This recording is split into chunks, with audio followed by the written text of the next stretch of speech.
Hello lovelies, you're welcome back. Today we'll be checking out another video from Finland, and this one is titled A Super Quick History. And as you all know, I love to explore, I love to learn new things. So guys, let's quickly dive into it. Hello everyone, and welcome to Mr. History.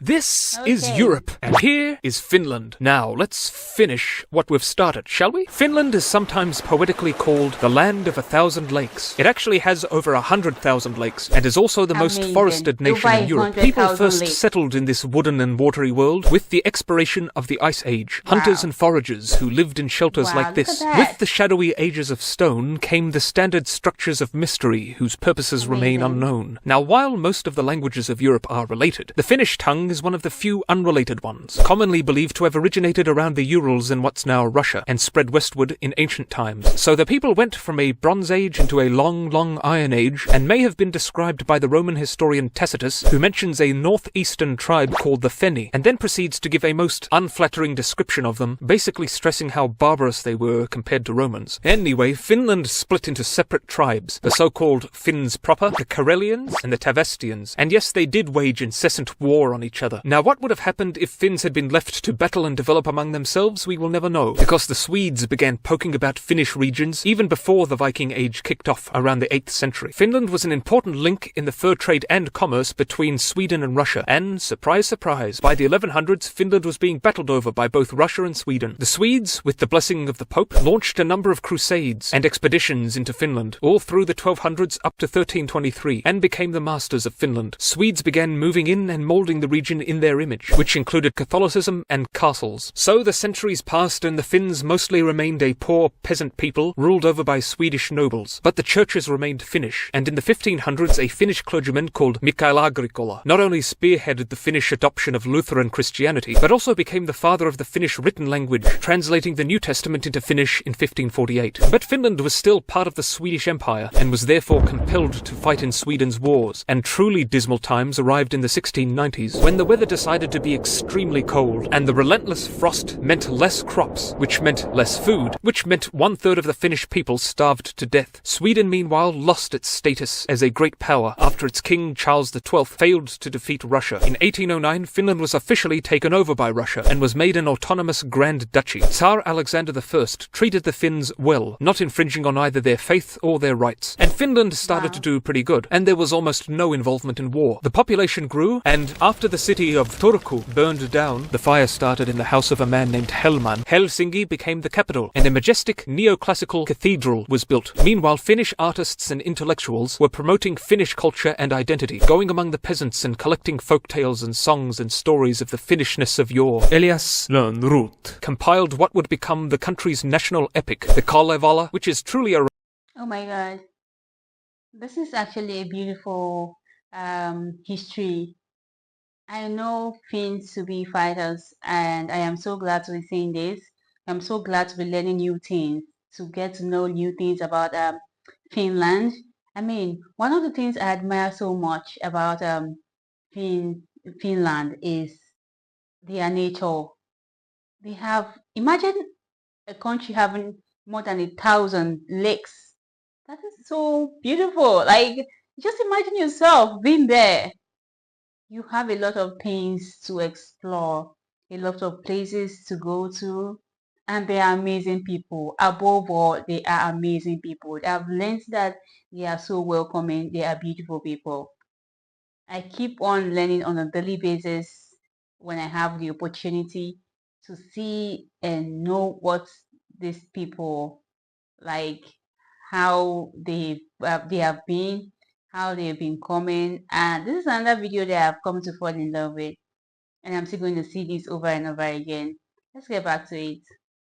Remarkable piece of literature, full of battles and monsters and heroes and magic. Now all this instilled pride and inspiration in Finnish hearts, but they were still under foreign rule. Yet that was beginning to change. More and more Finns were calling for freedom, while Tsar Nicholas II was forcing Russification on Finland, and even disbanded the Finnish army. Now Finns really wanted to be free. As Russia was hurled into turmoil during its revolution, in which the Bolsheviks ended up the victors, Finland declared independence on the 6th of December 1917. But the political left and right both wanted to do things their way, and there was a vicious civil war that saw the right wing, the conservatives, victorious. Nonetheless, it would take a long time for the country to heal from this divisive conflict. When World War II began in 1939, Soviet Russia issued a demand to Finland to let them build a naval base at 𝐋𝐈𝐊𝐄. Finland said no, so the Soviets said, okay.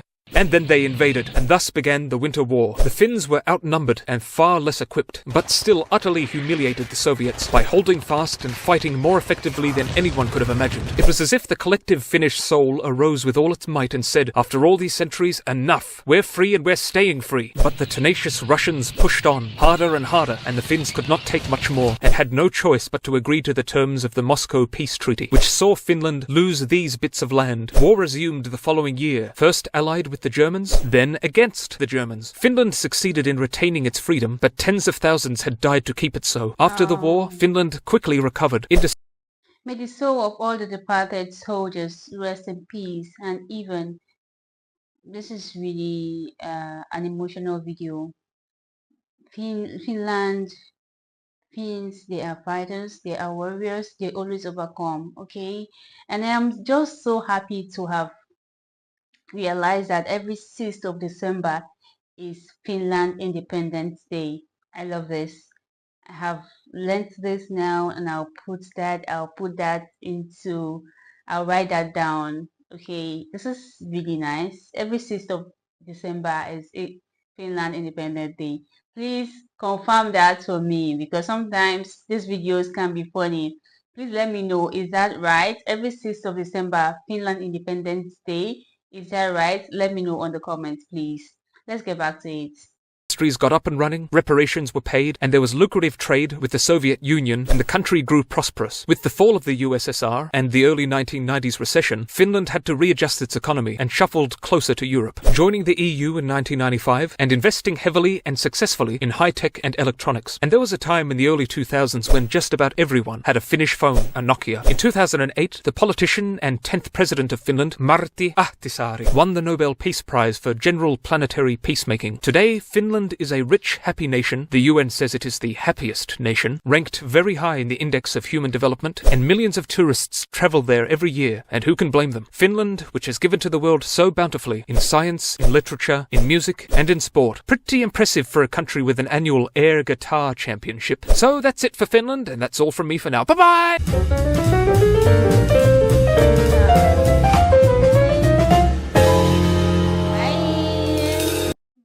Wow, such a small country has achieved so much in just a short period of time. You know, these people are not here to play. You know, if there's a country that deserves like award, like back-to-back award, like to be recognized, and other country needs to learn from, is Finland. I respect Finns so much. They are so concerned about their people, the development of their country. I give it to Finns. These people are genuinely interested in them, in themselves, in their growth, and I give it to them. Guys, what do you feel about this video? Please let me know on the comments. Okay, did you enjoy watching this? Please let me know on the comments. And what is your biggest highlight for this? What did you learn about this video that you're hearing for? What did you hear in this video that you're hearing for the very first time? Please let me know on the comments. Okay, I'll see you all on my next one, and bye for now.